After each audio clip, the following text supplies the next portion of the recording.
$100,000 into $1,000,000, then you can wait for $1,000,000 because you can obviously that's a great return. But what if that's not the case? What if 1,000 brings you to $100 million? Do you know what it's like when it's 900x and you're waiting for 1,000x? Now you've got $90 million in your bank on a dashboard, and you got to go to bed every night wondering, what am I going to do? Am I going to roll it all for the next day and hoping to get another 10x out of that? Those are the decisions you're going to be faced with. And if you don't have a very sound goal in mind, how are you going to execute those when those times come? So my bigger message isn't to discuss necessarily the X's, but to structure people around the discipline about A, making a goal, and two, on how to execute that goal, no matter what that goal is. That's exactly what I was saying. That it depends on the strategy. If 100x for you, if 100x does it for you, you already know why did you make 100x as a target, as you say. What if 100x for me is 10 million rand? I mean 10 million US dollars.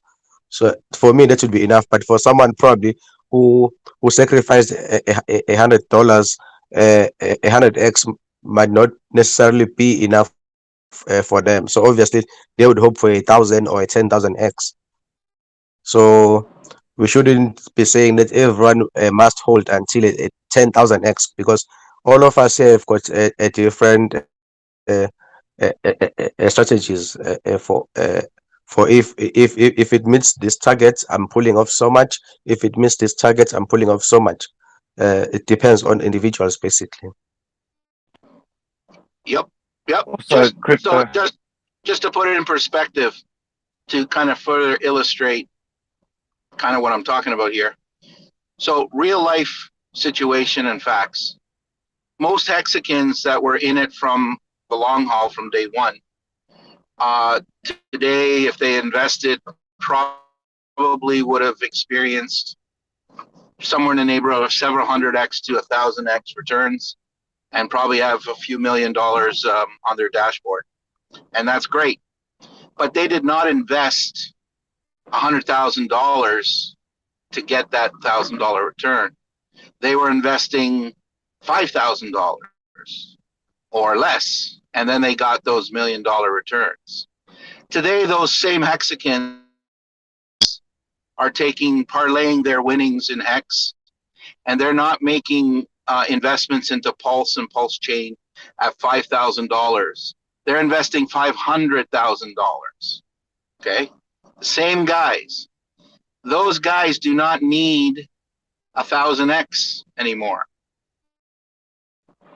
They might be happy with 10x or 100x because it'll propel them into tens of millions of dollars, and then that will be enough for them to be stressed, not even stressed out, but those are life-changing results without achieving 1,000x.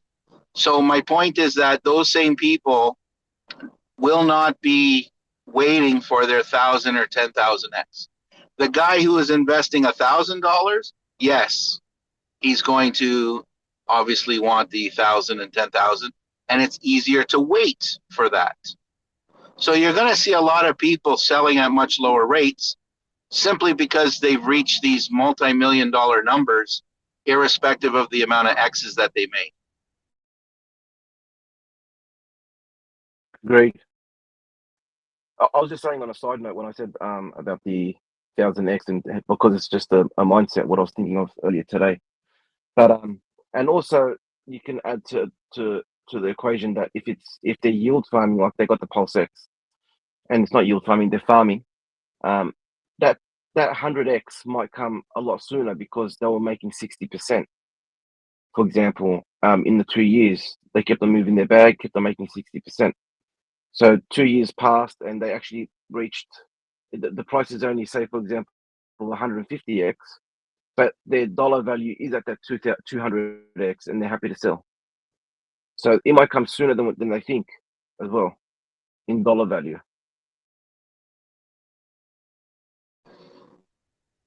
Oh, definitely, for sure. The other thing is, I am encouraged that in the future we are going to have some products that will help us, some tools, help us not sell and help us still achieve our financial goals without actually selling, but utilizing tools that rich people use and obviously take advantage of those. So Crypto Goose. So what percentage of those people that you just spoke of you believe also became rich with relative, low amounts of funds, got to 10,000x, now are sitting in millions, now did sacrifice half a million into these other products, but still don't need to sell, and learned from the riches that they received from the first 10,000x, and now are saying 10,000 is easy. Richard Hart products are great. um the world is changing. I don't even need to go back into fiat, and I can just stay in this chamber forever, and never leave the space. How many, what do you think of that? Because I think there's a large percentage of that. Like if you got your first 10,000x, I think now that although it's hard to get it with Richard Hart, if you stick with the Richard Hart products, it's going to be easier the second time around, right? Because you helped create that first time, right? And now that energy is building, and now the community is what, 10x, 100x, and so now, and then everybody is still with that thought process of 10,000x, 10,000. So why would the guys that have already done it now all of a sudden leave after 10x? And I don't understand that. Yeah, I agree with you. Okay, so you got you got a lot of questions, comments there. So let me start off with one. Remember what my first question was. How many people in the Hex community realized, when I say realized, I mean bought the bottom wick and sold the top wick, which equals our 10,000x. And I think it's somewhere between 5 and 0. So I don't even think there's a handful of people. I wouldn't be surprised if there wasn't one person. But that's okay. That's okay. What I'm saying is that 10,000x that we use every day in Hex is not an easy number to achieve, because all Hexicans have not achieved it yet. All of them. If we only think that 5 people ever achieved it, that means all the rest did not achieve it. That doesn't mean you didn't do well. I'm not saying that. I'm just saying this 10,000 number is a lot harder to get to than what we discuss every day. So A, be prepared to talk about a lower number. That's my first question or answer. The second comment is about the percentage of people. I think it's a lot higher than 80% of Hexicans that invested early. Today, they held. I don't think because of strong hands. I think because they're forced by staking, which of course forces your strong hands, which is precisely the design of what staking does. But now you get those people parlaying those millions into the next batch of millions. So now they're taking their winnings from Hex, which is a smart thing to do, and parlay that into other Richard Hart products at the bottom and let it run up another 1,000x. My point is that if you're investing $500,000, okay, you don't need 1,000x to say, oh my God, I've reached my goal. Your goal might be $50 million. And then you don't need very much to get there, right? So those same Hexicans who were prepared for 1,000x or 10,000x gains, with their sacrifices and so forth, their goals might be 10x or 50x. It's not, and it may not be in that multiple of 10,000. However, it does not take away from anything you said. Everything you said is true. I believe in everything you said. I believe these projects over the long haul will do extremely well in terms of the 100 to 1,000x for sure. And I just think that before we get to 1,000, we have to get to 900. Before we get to 900, we got to get to 800, so on and so on. And I think at every level, you're going to have a batch of sellers. So we need to be prepared for that too. Yeah, I like both of those thoughts, Hexagon Soldier and Crypto Goose. I think they're both true. Um, I also think the best holders in crypto are the whales. They don't have to sell, and they've proven that with some of the buys and stake lengths of 15 years. So a lot of a lot of wealthy people that I know, um, they're holders. They don't need to be in fiat. They seem to live on very little, but have massive amounts of wealth and other things, whether it be real estate or crypto or whatever. And they don't plan on selling it. Their needs are small, but they're holding massive assets. So the more X's you want, you have to be prepared to sit through more 80-90% drawdowns, right?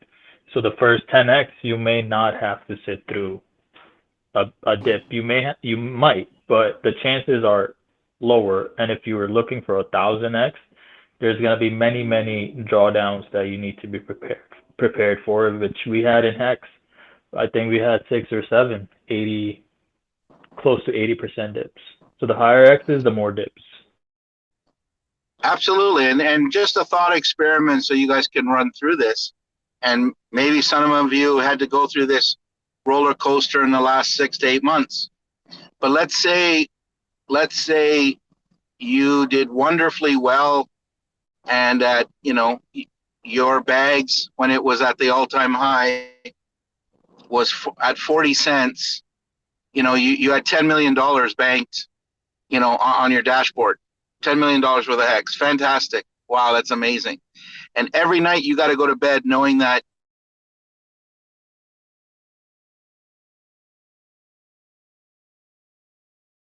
you got diamond hands, but let it all ride. You let it all ride every night. And then you go through the 80% dip. And then in 6 months, you see that 10 million go to 9 million to 8 million. And then today it's 1.5 million.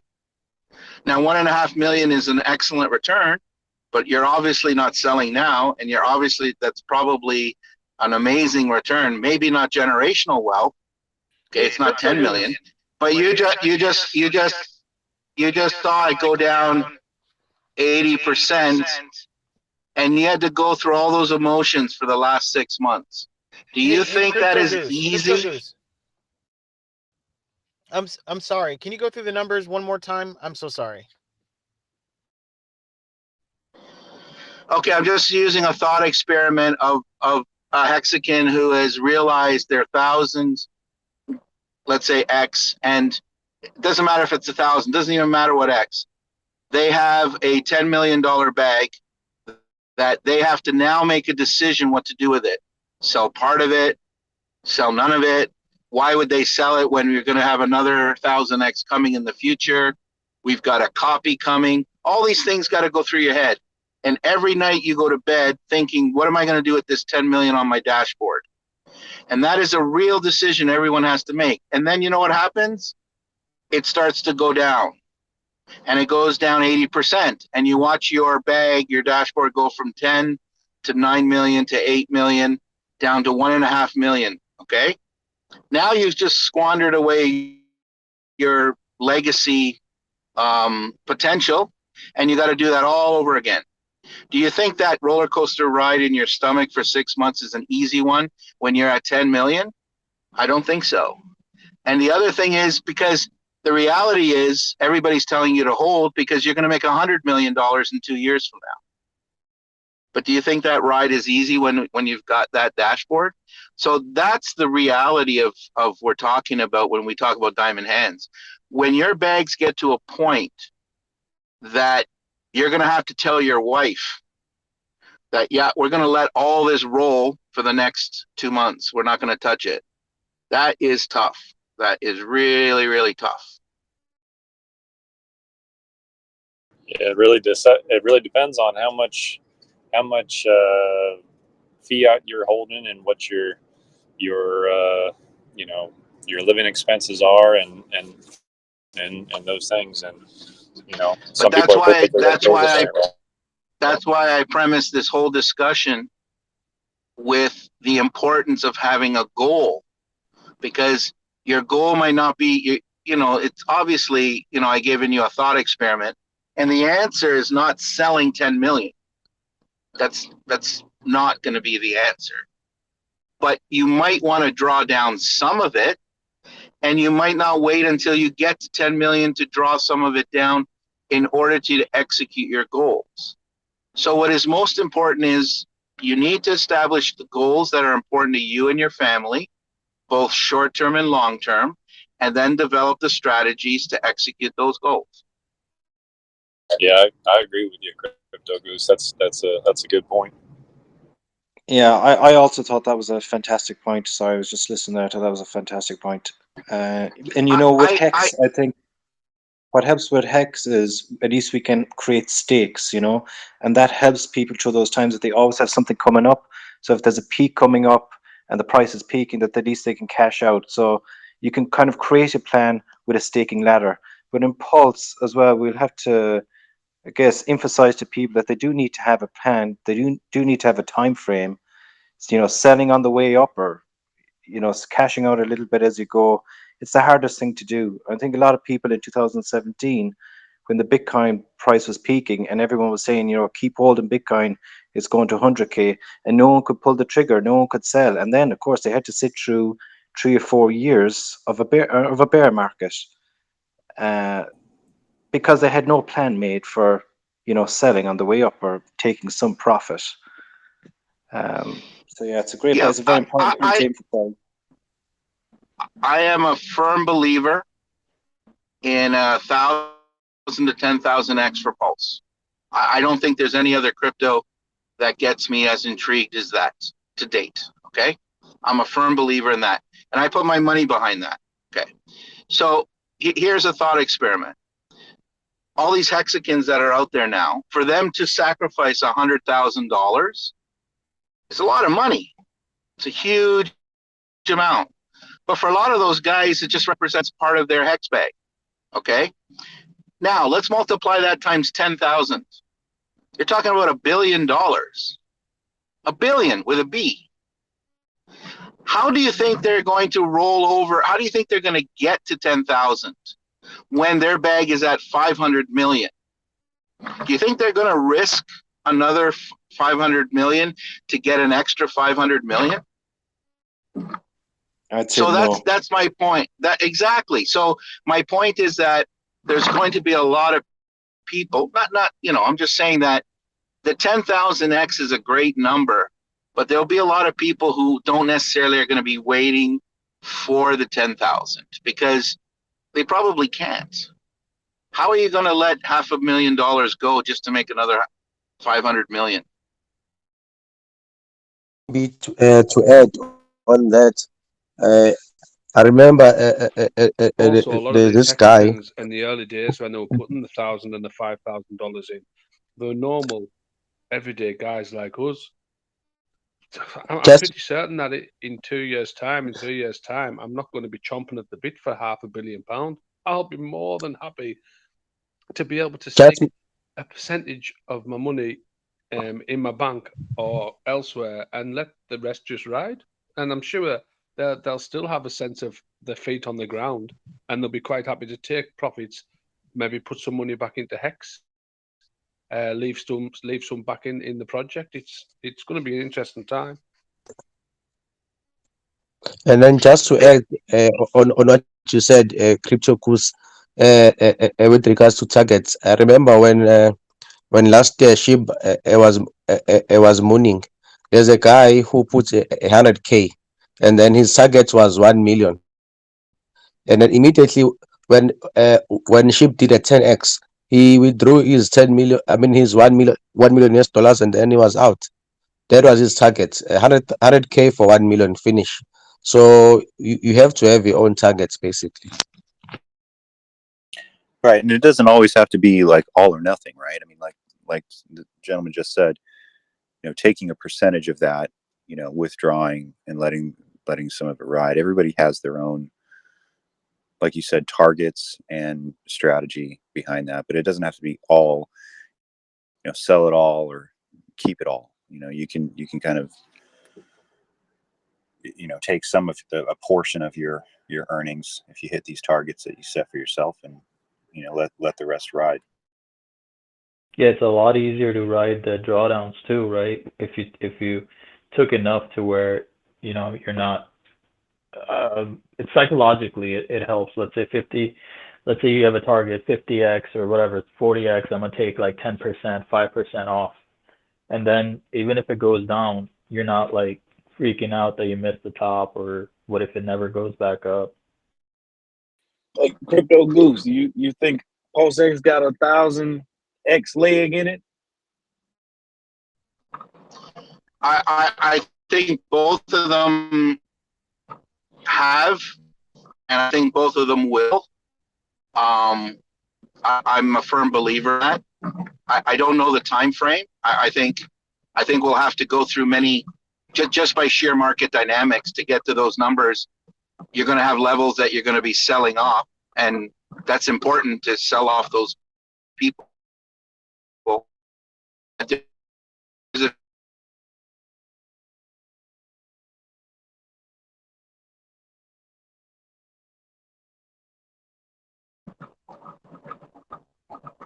Yeah, so I was cutting out there.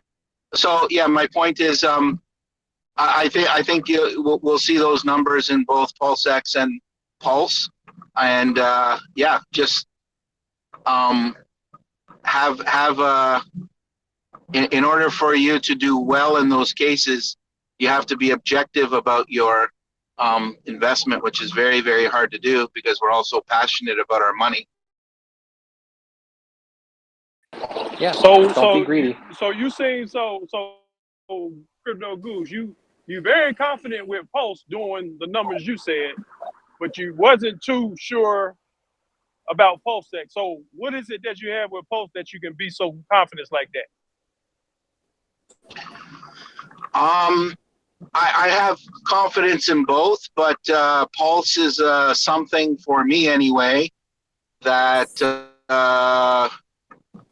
just on past, I just go on past experience and past learning of what all the other native blockchains have done versus the other DEXs on what their tokens have done.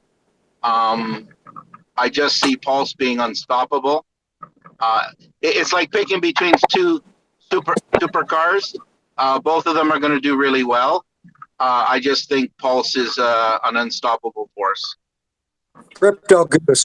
On this channel, we don't call them supercars, we call them supermodels. Well, that's a good way to get rid of a few billion if you have supermodels in your future. Thanks for your feedback, Crypto Goose. Crypto Goose, and I guess everybody. I think that's why, looking at what the chart or what the price is going to do, I think it's going to be pretty similar to most of these coins when they launch. It's going to have a huge spike, run up, and all these guys who you're mentioning, the OG hexagons who are going to see these 5x, 10x, 20x. They're going to be too tempted to sell, and it's going to be a massive sell-off at that point.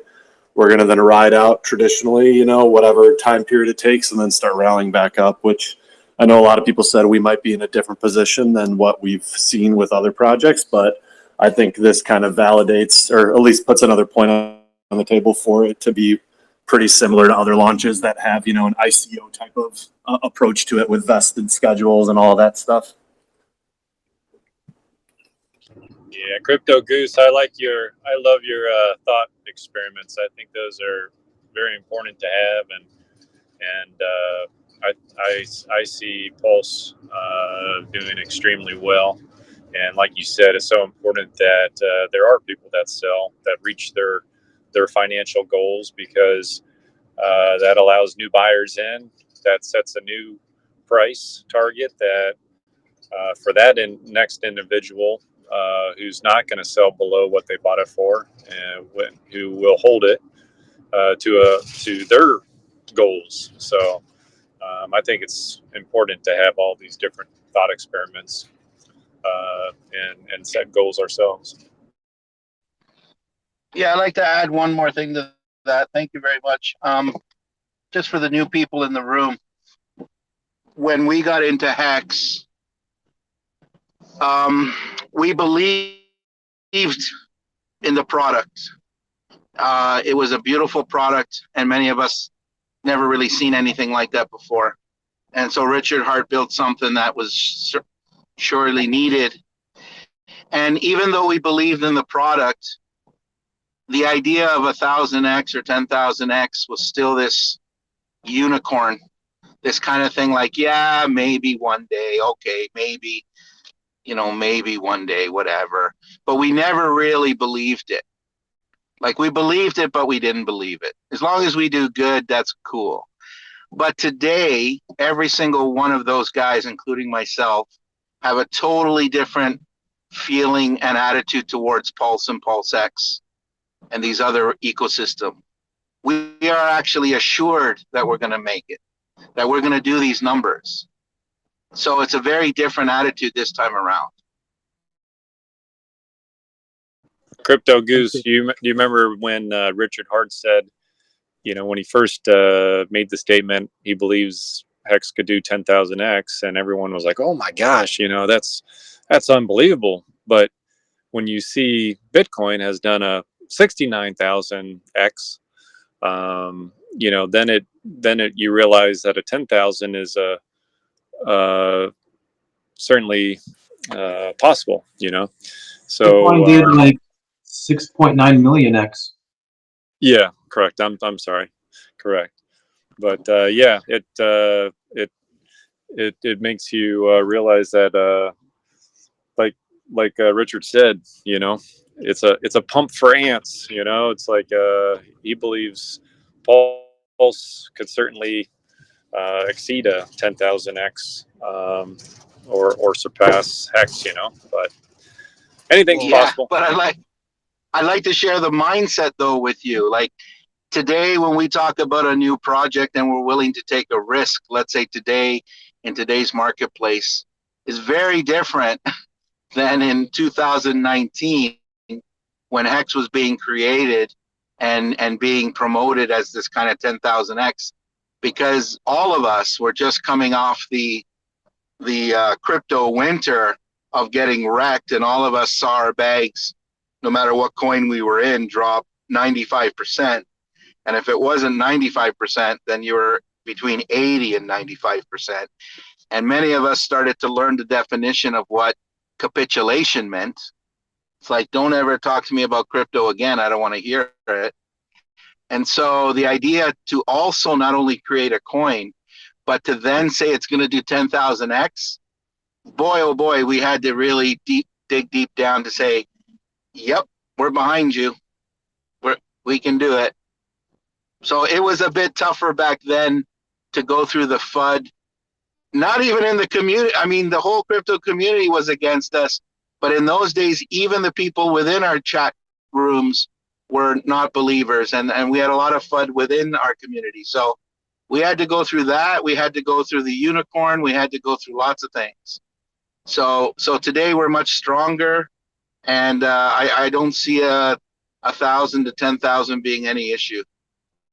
So another thing, Crypto Goose, to keep in mind is I've heard some people say that the reason Hex did what it did was because of the lockup mechanism, right? Which is a fair point. But the other side to that is, I think with Pulse, you're gonna eventually over time see less sell pressure because more people are gonna get washed out.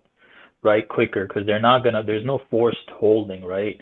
So that, and then also if somebody is getting rid of a percentage of their bag, like if you're a Hexagon and you have a giant bag, right, you can sell, scrape interest off, or you can even sell some of it off, and eventually in a year, 2 years, you'll get it back, right? But Pulse, once you sell it, you better hope that it comes back down enough to where you can, get it back, or, it's gone forever.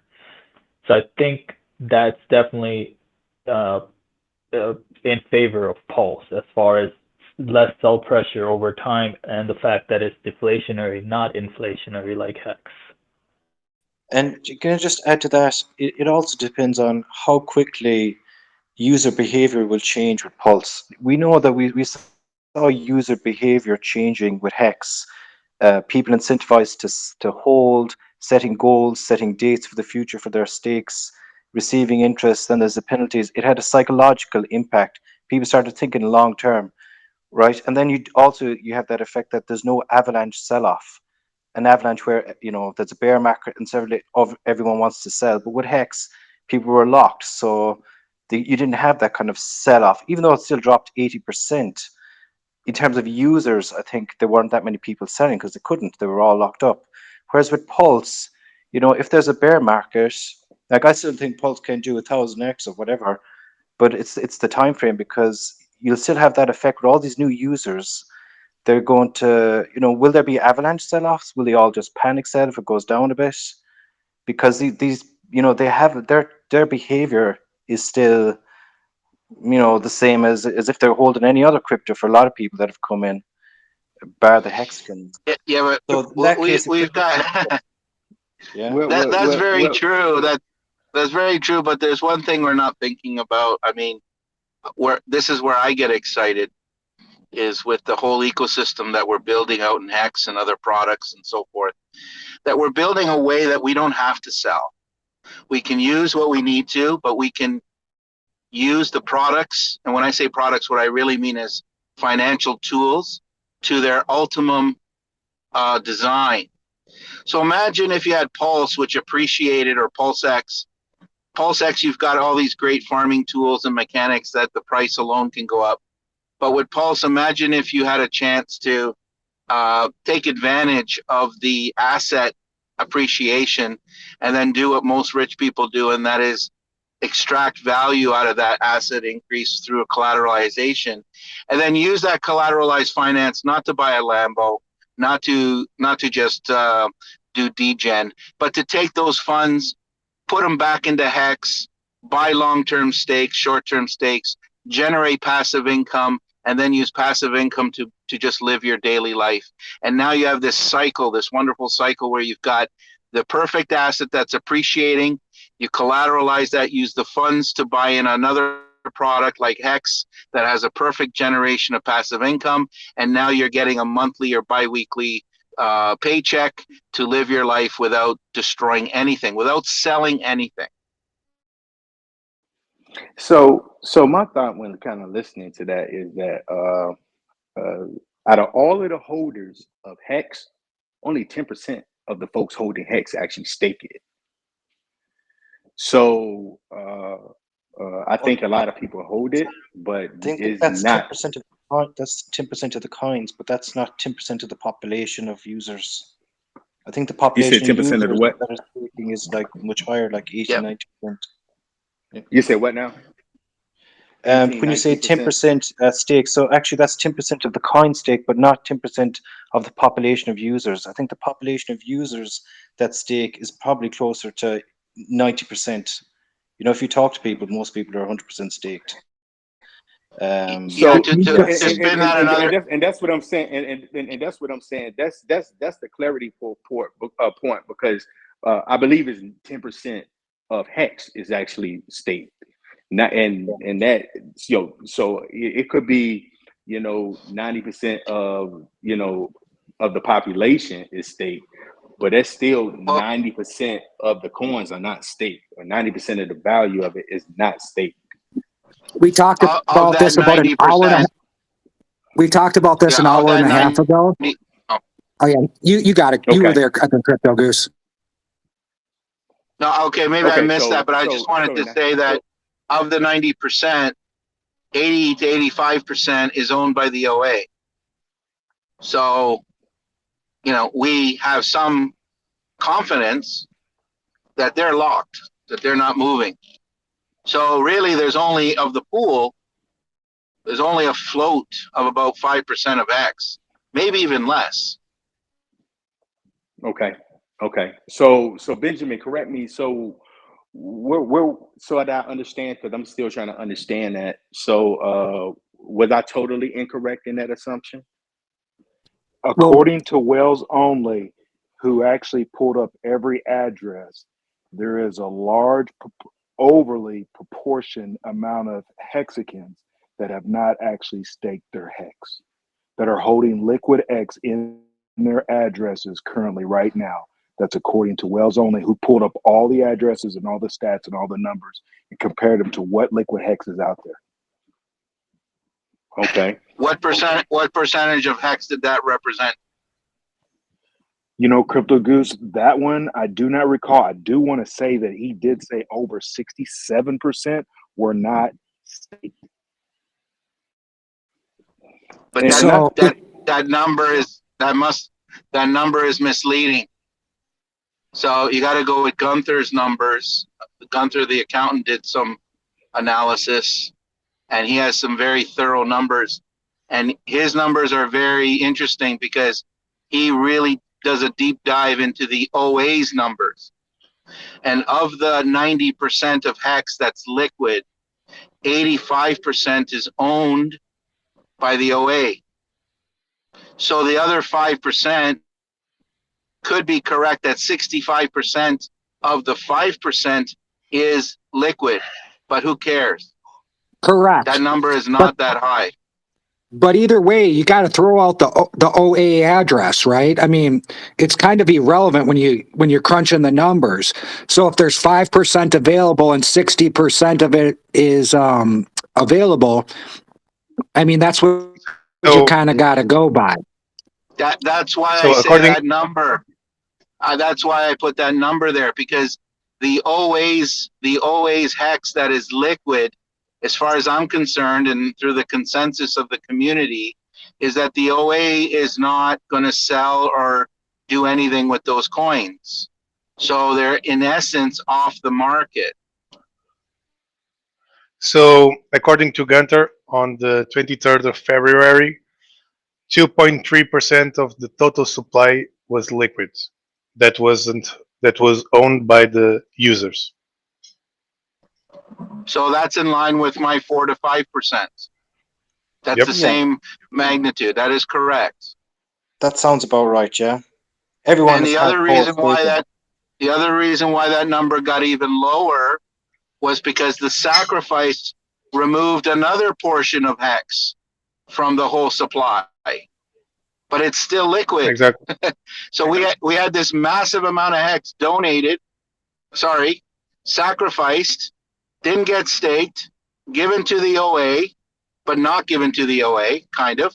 But the OA has it in an address that's not moving. So that's the other missing, whatever, 1 or 2% that we're talking about. Yeah, fantastic. And the great thing we have to look forward to now is that the barrier to entry for Hex is going to be lowered, for the onboards, for the start staking and in staking. That barrier to entry, the economic barrier, is just going to completely drop when Pulse goes live, So I think we're only at the start, I think. That is a very good point, because I would not even use the barrier is a good word, but I have this, I use pent up momentum that is just going to flood the market. We've got 8 months worth of potential onboarding that has been held or delayed because of crazy ETH fees. So we've had so many people who want to get in, but can't or won't, or decided to delay because of the amount that they have to pay for this. And so what happens when Pulse Chain is released? you're going to have this mountain of new onboards that have decided, okay, now's our time to get in. Absolutely. And I'll tell you something, guys, you might find this hard to believe, but I onboarded, let's say I onboarded 6 people, okay? Now, 4 of them went down the rabbit hole, they watched Richard and so on, and they watched the streams and they know all about Pulse. But there's 2 who aren't technical at all, but they use the Staker app and they love the Staker app, but they have no awareness really of Richard. They're not on Twitter. They don't even know about Pulse Chain because I was talking to one of them. They don't even know about Pulse Chain. But what they do is they buy their Ethereum on Coinbase, they send it to their app, they stake, and they love staking. They've maybe 10 stakes. Okay, they just love it and they've done well and everything like this. And I'm thinking for these 2, for example, when they will only know about Pulse, either I tell them, and if I don't tell them, it'll be up to the Staker app to tell them by showing them another tab. And I think the day is going to arrive. Maybe Staker app are going to do an update, and they're going to see their hex on the Pulse chain, and they're going to see their Pulse. But for them, I don't know. They'll probably just keep buying an Ethereum. I don't know what's going to happen really, but I don't think they'd have the technical ability to do the bridging. For bridging Ethereum over to Pulse chain. So I think they would be dependent on the Staker app to abstract away the complexity of that bridging, for them to do a one press, one button press on the app. That's kind of what these guys need. And I think there could actually be a lot of users out there like that who, use the Staker app, love the Staker app, but aren't actually engaged in, what's going on day to day because whatever, they got day jobs or, they just see Yeah, the I think Staker app will build out their network changing to Pulse and to ETH. I think they're working on that. And don't forget all the guys who have now, if they're excited about the stakes that they made on ETH, when Pulse comes out, they'll have a duplicate. So now they have twice as much to look at. So they'll figure it out. That those are all good signs. Yeah, I think it is a great sign that they're using Hex, and they just like using the product, and they're not really that into crypto, which is kind of amazing. Like there's one guy I got in, he put in 500 euros, and he went up to like 40,000-50,000 or something. He couldn't believe his first experience in crypto. And he's just using the Staker app, but he's no awareness of Richard or Pulse Chain. It's kind of He's not a amazing. money guy then. He's not hungry, right? There's nothing you can Yeah. do for those people. They show up to the party at midtime or at the end, and they're needed, right? All it takes is to watch a 5-minute video to how to bridge and click a couple buttons. These are very easy things, but most of the people out there are lazy. To be financially free and have, to get your position, most people don't care about money as much as us. This is a passion. Most people don't have that passion. They like being stuck in the matrix. Oh yeah, definitely. Wait till the movie, the Hex movie comes out. The high stakes movie. Wait till that comes out. Yeah, I think we should be pushing to. And then we can all dump on those people. For network. It'll be like Queen's Gambit. We should probably be a little bit more compassionate. That's a little bit insulting, and I guess seems just a little everybody got a harsh. right to their opinion. I guess everybody got their own opinion. Even if a person does watch a video, when you're dealing with crypto, where you're not going to get it back, right? You're talking.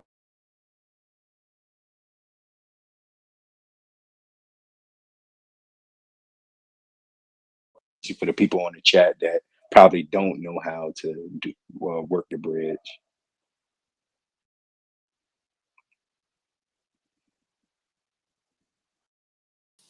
Hey, Crypto Goose, when you were talking about, when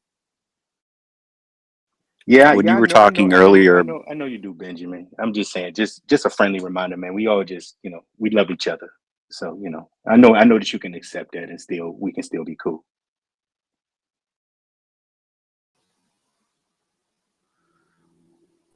was going to say, Sorry, Crypto go ahead. Goose, when you were talking about collateralizing your gains, you're referring to third-party projects that have been coming out recently, or something else? Yeah, we're not allowed to talk about those, so yeah, I know, but not talking about them. Just the idea. I just want to put the idea, but without speaking about the projects. okay. And so the idea was to collateralize those gains and then use the funds to buy, you said, Hex, and stake them out, and stake that out. Was that correct? Yeah, so instead of using the proceeds of your collateral to go buy a Lambo or whatever other toy you want, use it to generate more money. And what better instrument than to use that same money to buy Hex? And then when you buy Hex, you can you can place stakes. And with those stakes, you can place a ladder and do whatever kind of passive income stream you want. Now you're generating free money. And then with that free money, you can live off of. Okay. Crypto Goose. I agree. If you can put up your, you don't have to put up your assets and you can get money. But if you're going to collateralize yourself, there is things that can happen that you never think that could happen, right? That could take you out of that whole position. Let's say someone started off with like, hey, the recommended 10%, right, against it. Okay, that might work for a year or two. And then you're like, damn, I see all these gains. I'm going to take another extra 5%, 10%. We're on this huge run, okay, to buy more assets, like you said. And you do the math. They're like, oh, no way it's going to dip at this time. And then it dips. This is something that has happened to me. I was like, mathematically, put my assets up. Oh, mathematically, that's impossible. So be very careful, you guys. When you're putting your asset up and you have to put it up, like, I don't think people fully understand what markets are capable of and what you can lose. And at the end of the day, it's not worth it. Those rich people who Crypto Goose is probably a lot of them, they ain't putting up anything. They're getting this money from ways where they're not even putting up their asset. But I need other people to keep proving me wrong on that, because everybody's so for it. Maybe they haven't been traumatized by it, and they think it's impossible that they would leverage and lose everything. So I don't get it. Can I agree with you, address Benjamin. that for a minute? Can I address that for a minute? So with any type of collateralized financing, it's going to need a good explanation for me to put up my assets, all of it, and risk it for 10%. Okay, so the idea of talking about it, you've obviously jumped ahead to the strategy about how to do it, which I've been very careful not to talk about that. So for some reason, you've chosen the extreme, which is the absolute worst, both for risk and for strategy. And no one is condoning what you're saying to do. So, it's like a straw man argument. No one is saying to use collateralized financing to collateralize your whole bag and then risk it at such a low collateralization rate.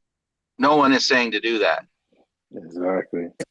But if you took 25% of your bag, right, no matter what, it doesn't matter how much you take. You're putting it at risk. So think of it this way. What if you took 50? What if you took a quarter of your bag and you collateralized it at 1,000%? Right. So Crypto Goose, right? So is that in line with my train of thought of, let's just hypothetically say, Pulse rises to a value of, hypothetically speaking, $5, right? And I got 100 million posts and freaking I'm rocking and rolling. And I'll say, hey, I'm going to actually collateralize it, take some money out in a loan, skip the skip the earned income and type of tax issues and everything else. But when I take it out, I'm actually using a value of, say, 2 cent, right? 2 cent associated with that. So as it is volatile, let's say it goes, we're talking years down the line. I noticed that it's volatile. It jumps between, say, $1 and $5 in volatility, but I'm actually using a value when I base my loan. I'm using a value of 2 cent. That's a little bit of a safer play, right? Because typically, if you had Ethereum, and Ethereum is, $4,000 one day, 2,500 the next, $4,000 the next day, and jump between then maybe you can actually use a value of $100. Therefore, it shouldn't ever dip to the point where it kind of wrecks and destroy, or come to that extreme case scenario. Is that a good way to think about that? You're thinking the proper way, and that is to mitigate risk. So when we talk about these financial instruments, this is what it all is, it all comes down to everything is a risk. Pulse being released on time is a risk. Richard Hart dying tomorrow is a risk. You just have to assign a risk to it. So no one is saying to do the high end of the risk. So what you did in your example, you have $100 million worth of assets sitting there. And what I'm saying is don't sell it. Don't even sell $10 million of it. If you want to realize your $10 million, which is 1/10 of your bag, then you can collateralize your 10 million of your $100 million and do it at a 10-to-1 ratio, 1,000%, and take your $1 million now that they give you or whatever, and go buy, instead of buying a Lambo or 5 watches with it, take $1 million and buy Hex. How many T-shares you think you got? What kind of daily interest are you going to be making? Crypto Goose. With that money, you can now live a comfortable life. Crypto You still Goose. got your $1 million. You still got your $1 million, and you still got your $10 million of Pulse. Very nice, very nice. So if you did that, you had 100 million, you collateralized, like you got 10 million out. Okay, so how much would the market have to drop for you to lose it all? Would that be 90%? It would have to drop 90%. Okay, so hold on. So now, wait. So now you took, so it would have to drop 90%. And with that 10 million you took, right, to buy Hex, because you're doing this as the market's going up and there's euphoria, that 10 million goes down 90%. So now you just left yourself, you got collateralized, you got liquidated, and you're left with $1 million from your 100 million on that scenario if it drops 90%. Bada boom, bada bing. Hold on. Let's back up a bit. Let's take your scenario where you do nothing. Okay, which is fair. You have $100 million and you lose 90% of your value. How much Pulse do you have? 10 million. So you've managed to lose 90 million without doing anything. Is that a risk? It's a risk. See, I'm trying to learn more as well. Like, these are things that I haven't figured out in my head. You lost $90 million. You lost $90 million with no strategy. I'm not saying that's wrong. It's just that's the market you're in. Don't forget, in my example, if you lost 90 million, you would have lost 90% of your original bag. But in my case, you would lose the 10 million, you would lose it, but you'd still have $1 million of Hex working for you. That you don't lose. Those T-shares you don't lose. That's real money that you got for your money. You didn't buy a Lambo with it. You're using it. And that's real. That's not lost. You can also, I get what Benjamin's saying, but these 90% dips, 80%, whatever, 75% dips in crypto, they don't usually come in like one day, right? So you can reallocate your level of collateralization to adjust for downtrends in the market. There's nothing that says you just have to wait until it does a 90% drop to reallocate some of that collateralization. Well, you're stealing a bit of my thunder, because that was the next point I was going to make, is that if markets do go down, you're not locked into the collateralization. You can actually pay it off if you wanted to. You could give back your 1 million and get back your 10 million pulse, and then just sit there and watch your pulse drop 90% and be happy with that. So never do 100%, right? 25% would be decent, but anybody that would ever do 100, you could really screw yourself. Well, to be fair, this is all. Go ahead, finish your thought. No, go ahead. I was just going to make another point, but go ahead. Well, to be fair, that really depends at what level you are liquidated in the contract you enter in. So even though in theory, if you're just liquidated at 100%, then the example you gave to Benjamin would work. So you would be net in terms of dollars the same.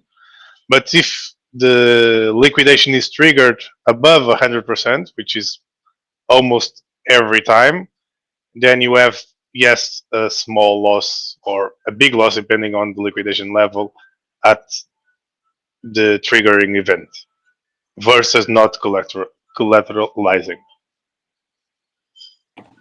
Right, and keep in mind that that when you're doing that, the market does go up and down. So it does. You got to look at the contract and make sure, do you have enough leeway and enough time for the market to come back before you liquidate it, and then also make the extra money, and I like what Jesse said, right, about and I need to understand this a lot better, but farming, right? You should do farming of your profit, right? So you take profit, you throw that into farming, and you can use that as an exit strategy, right? You can use that as an exit strategy as well. I don't know a lot about that, but I'm hearing it, and I've been just trying to look into that because eventually I'm going to be trying to use farming as an exit strategy so that I don't have to dump on everybody's head to exit. I can do a more clean exit without hurting people, as I do exit, but just using my profit to do it. Yeah, guys, I agree. I think that if you were to go with a safe collateralization rate, but you still want it, and you're playing the conservative side, and you've got this big bag that Goose was talking about earlier, and you just want to be able to not quite realize it, but still secure, you could set something aside and say, all right, we'll just leave that on the side. Don't necessarily even spend it. And you could have it sit in a spot to where it's still working for you, but it's not in a volatile coin, maybe something a lot more stable. But should you start seeing the market taking a downward turn, if it's in a very stable coin, you're able to go right back and buy your pulse back, and you're good. You don't have to worry about being liquidated.